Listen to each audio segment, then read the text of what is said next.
I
when I get to spend some time with my daughter, where I talk to her, play with her, and eventually put her to sleep, is like the most important and blissful thing for me that keeps me sane. So, yes, that'll be my fortress of solitude.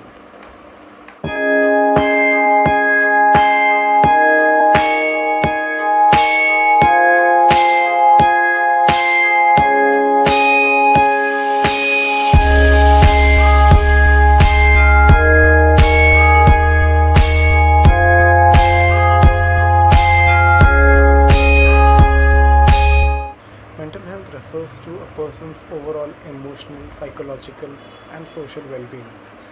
It encompasses an individual's thoughts, feelings, behaviors, and the ability to cope up with the ups and downs of life. Now, mental health influences how people perceive and handle stress, make decisions, form and maintain relationships, as well as navigating challenges. A person with a good mental health will definitely and generally experience a sense of fulfillment and satisfaction and positive functioning of the overall well being as well as the body and in various aspects of life.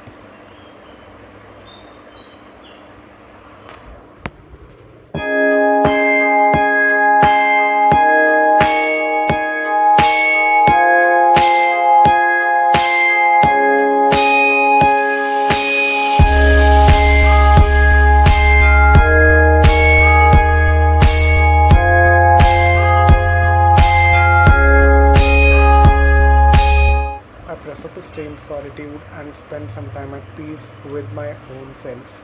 When I have a plethora of thoughts running in my mind, or if I am facing a conundrum or a dead end kind of a situation.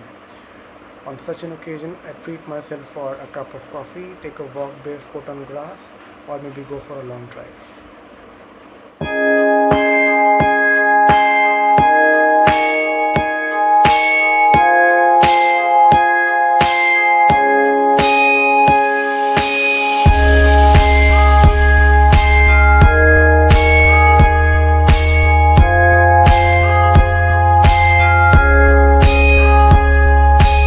As a writer, mental triggers are something you will always come across, which further makes the journey all the more difficult. For me, some of these are: first is perfectionism. How to add depth to the characters, how to bring the content to life, how will the reader consume all of this information is what continues to capture my thoughts whenever I am writing anything. Second would be loneliness and isolation. Writing is often a very solitary activity, and spending long hours alone with your thoughts and your systems and your notepads can be extremely emotionally taxing. And third is something called emotional vulnerability. So, writing often involves delving into personal experiences and emotions, which is something which can definitely make writers feel much more vulnerable.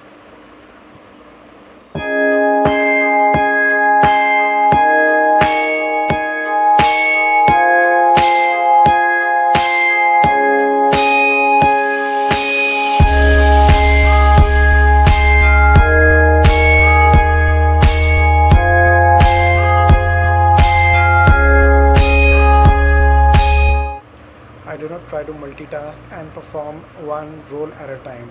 During the day at work, I'm a full fledged HR professional where I prioritize the HR job at hand.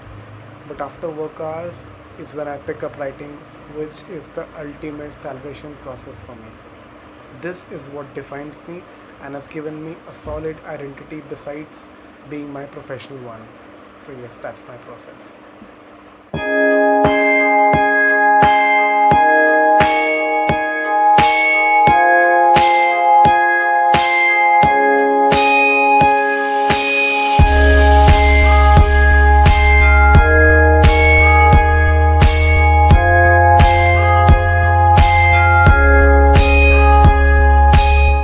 The best way, I think, to break the stigma is to simply reach out the way you would reach out to a friend or a colleague and ventilate your thoughts completely. I have done that in the past, in which I spoke to mental health professionals, and believe you me, I realized that the burden automatically got uplifted when I got to know that I have someone to hear me out. I understand it's not that simple, but each journey starts with one single step in the right direction, and this is the step that you need to take to break the stigma.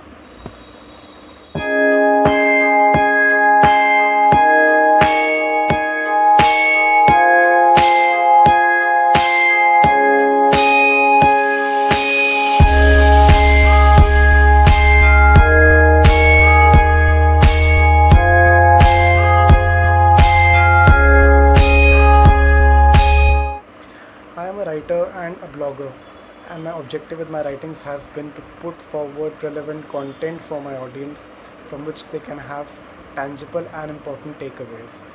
In fact, for the last 15 months or so, my blog called The Unlensing has primarily focused on mental well being, productivity, and life hacks, and how to cleanse the overall thought process that we currently have.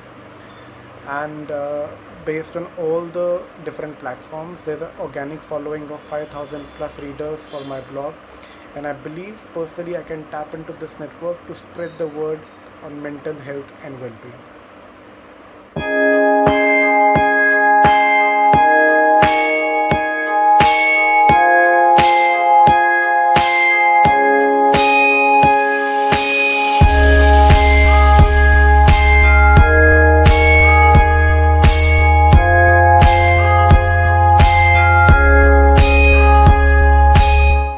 I think most important pertinent thing to look out would be how the writer has managed to unblock the mental stigma and presented it in a very succinct and simple manner. Mental health and its issues seem to be quite complicated, but trust me, it requires very simple and proactive steps to get started. So, to be able to articulate in a simple manner is the key for me when I look at the submissions.